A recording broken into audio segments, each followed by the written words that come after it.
ôi thế lại hiên cắn chía cắn em lúc này hôm cái này đấy á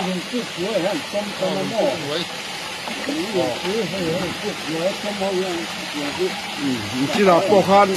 khi cả khăn Paris về là cả ra nghe tôi là hiện tại là nó anh hứa chắc khăn ốm lầu mò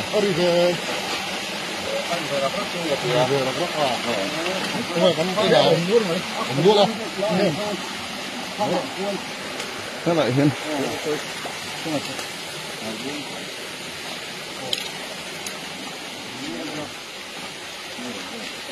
cần em nào ra nghe ta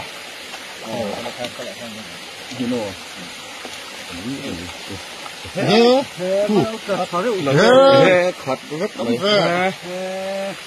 bây giờ chia chừng cái anh chia tiền không phải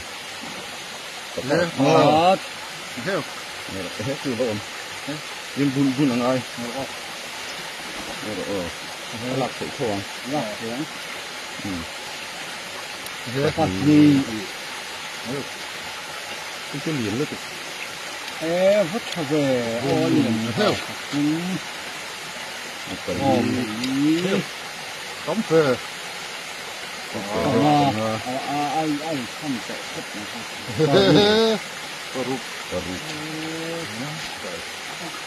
về ô tô xe về bốc mồ sao về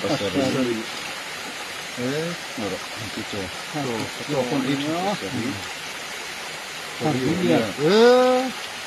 nói ốp là chúng ta cắt cái này đi về khác chứ bốc quá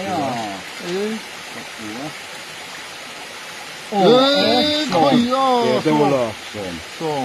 xôm bắt nhị đúng rồi đấy thôi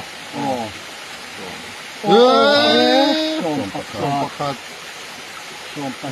con nín về xôm bắt nhị thầy lông lông đấy thì cái gì cũng được